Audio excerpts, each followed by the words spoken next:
लेकिन धीरे धीरे देखिए ईरान और अमेरिका के बीच जो तनाव है अब समुद्र की गहराइयों तक जा पहुंचा है। दुनिया के सबसे अहम तेल मार्ग स्ट्रेट ऑफ हॉर्मुज में ईरान ने अपना खतरनाक अंडर वाटर ड्रोन, जिसको कि नार्वल कहते हैं, उसे तैनात कर दिया गया है। जी हां, बड़ी खबर हम आपको बता रहे हैं। और ये एक ऑटोनॉमस अंडर वाटर ड्रोन है और किस तरह से काम करता है वो भी आपको बताएंगे। तो देखिए, एक एक कर ईरान ने अब जितने खतरनाक वेपन्स है उसको स्ट्रेट ऑफ हॉर्मुज में उतारना शुरू कर दिया है, क्योंकि उससे भी लग रहा है कि कभी भी अमेरिका कोई बड़ा हमला कर सकता है। मैंने मक्खी फ्लीट की बात की थी, डॉल्फिन पनडुब्बियों की बात की थी, और अब ये ड्रोन भी सामने आ रहा है।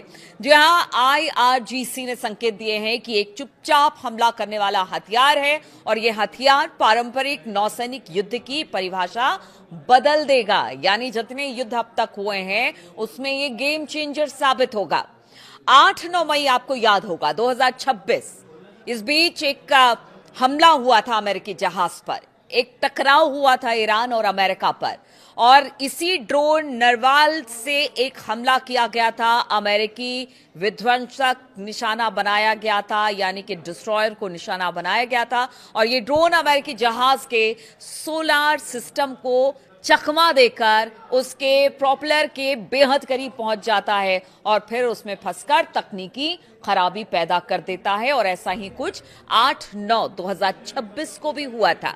इसमें अमेरिकी विध्वंसक को काफी ज्यादा नुकसान पहुंचा था। अमेरिकी सेंट्रल कमांड यानी सेंटकॉम के मुताबिक वे अब ईरानी UUVs का मुकाबला करने के लिए खास माइन क्लियरेंस और ड्रोन हंटर सिस्टम को तैनात कर रहे हैं। तो देखिए, तैयारी दोनों तरफ से है, लेकिन इस बार जो ड्रोन ईरान ने लगाया है स्ट्रेट ऑफ हॉर्मुज में, वो बता रहा है कि वो गेम चेंजर होगा और अमेरिका के बड़े बड़े डिस्ट्रॉयर खड़े रह जाएंगे और उनको बहुत नुकसान ये ड्रोन पहुंचाने वाला है। ऐसे में अगर स्ट्रेट ऑफ हॉर्मुज में लड़ाई होती है तो ईरान अब धीरे धीरे आगे बढ़ रहा है कि अब लड़ाई तो स्ट्रेट ऑफ हॉर्मुज में होकर रहेगी, मान के चला जा रहा है। हालांकि अमेरिका भी अपनी तरफ से पूरी कोशिश कर रहा है, महाशक्ति है तो कोशिश तो करेगा ही। देखिए, कुछ इस ड्रोन की खासियत आपको बताते हैं।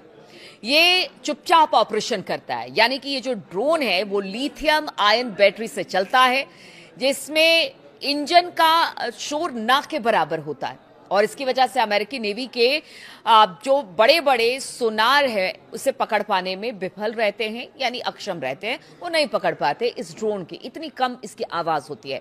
AI पावर्ड है। इन ड्रोन में सिलेक्टिव टारगेटिंग क्षमता है, यानी कि सिविलियन टैंकर को छोड़कर मिलिट्री वेसल और डिस्ट्रॉयर्स को टारगेट करता है ये।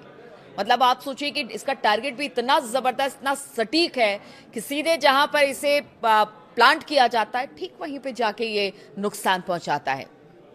रूस और चीन दोनों की तकनीक का ये कॉम्बो बताया जा रहा है, और इसका स्टेल्थ तकनीक और नेविगेशन सिस्टम, रूसी और चीनी इंजीनियरिंग की झलक देखने को मिलती है। देखिए, इसकी झलक तो अगर रूसी नेविगेशन की बात की जाए तो जितने बड़े हमले हुए अमेरिका के अलग अलग सैन्य ठिकानों पर, वहां पर इसी नेविगेशन ने काम किया। अब समझिए कि कितना सटीक है इसका नेविगेशन, कि जहां पर टारगेट इस ड्रोन को लेकर फिक्स किया जाएगा वो टारगेट खत्म हो जाएगा, उससे भारी नुकसान दुश्मनों को होगा।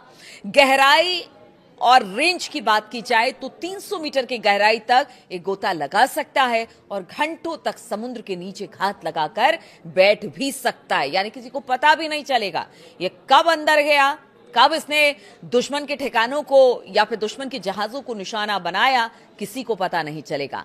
स्वार्म अटैक, ईरान की योजना खास के साथ साथ 50 से अधिक ऐसे ड्रोन तैनात करने की है। यदि ये ड्रोन एक साथ हमला करते हैं तो किसी भी बड़े युद्धपोत या फिर तेल टैंकर का बचना लगभग नामुमकिन है। एक की बात कर रहे थे, लेकिन बताया जा रहा है कि ईरान ने ऐसे 50 से ज्यादा ड्रोन समुद्र में उतारने का फैसला ले लिया है, और अगर ये एक साथ अटैक करते हैं तो अमेरिका के बड़े बड़े डिस्ट्रॉयर धाराशायी हो जाएंगे, खत्म हो जाएंगे, और अमेरिका को पता भी नहीं चलेगा। अगर बड़ी संख्या में ऐसे ड्रोन एक साथ हमला करे तो फिर बड़े युद्धपोत और तेल टैंकर के लिए खतरा कई गुना बढ़ सकता है। पेंटागन भी इससे डरा हुआ है। जी हां, पेंटागन ने इसे अस्थिर करने वाली कार्रवाई करार दिया है।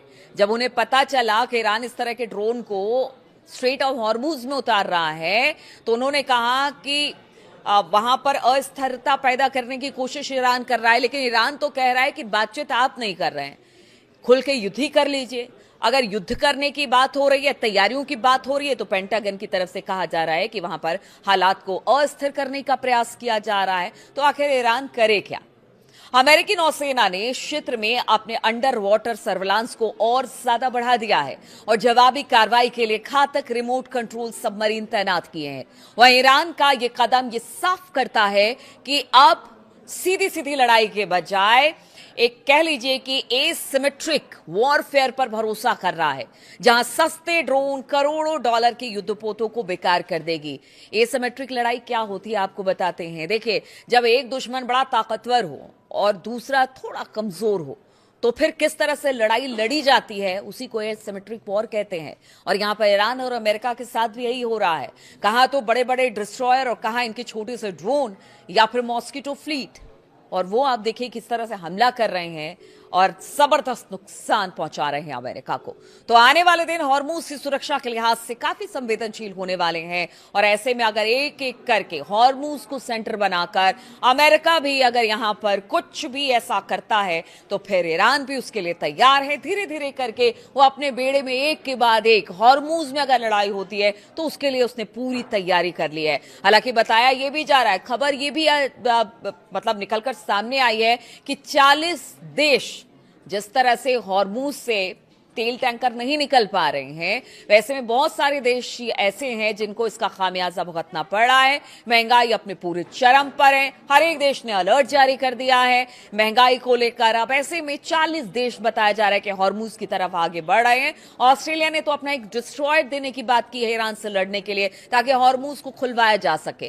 तो आप समझिए, एक तरफ ईरान है, अगर वाकई में 40 देश एक साथ ईरान के सामने खड़े होते हैं, तो फिर ईरान किस तरह से लड़ाई लड़ेगा, ये तो मुश्किल है। 40 देश से एक देश का लड़ना तो मुश्किल है, लेकिन ईरान ने पहले ही कह दिया है कि हॉर्मुज से देखिए निकलना बड़ा मुश्किल है।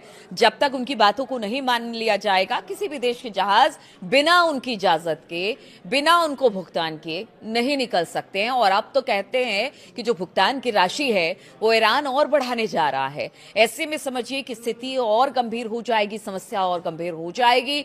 तो अब ईरान की तरफ से भी तैयारी है, लेकिन जो 40 देश की बात हो रही है कि वो 40 देश अब ईरान के खिलाफ लड़ने को हॉर्मुज में तैयार दिखाई दे रहे हैं, वो भी ईरान के लिए अच्छी खबर नहीं है। लेकिन स्ट्रेट ऑफ हॉर्मुज में ईरान की लड़ाई और ईरान का वर्चस्व अगर कायम रखना है, तो फिर उसे अपने जो फ्लीट है, या कह लीजिए कि जो जंगी जहाज हैं या उसके वेपन्स हैं, उसको बढ़ाने की जरूरत है। इसी में ये ड्रोन सामने आया है कि किस तरह से ये ड्रोन बड़े से बड़े जहाज को डिस्ट्रॉय कर सकता है। वो सिर्फ अमेरिका नहीं, अगर 40 देशों में अगर ऑस्ट्रेलिया का डिस्ट्रॉयर भी वहां पर पहुंच रहा है या जहाज पहुंच रहा है, तो उसको भी निशाना बनाया जा सकता है, क्योंकि ईरान ने कह दिया है कि किसी को नहीं छोड़ा जाएगा जब तक उनकी बात नहीं मान ली जाती है। तो अब देखना होगा कि क्या बातचीत का कोई रास्ता निकलता है, या आने वाले 1-2 दिन में कोई बड़ा हमला हो सकता है हॉर्मुज में, ईरान पर या कहीं और।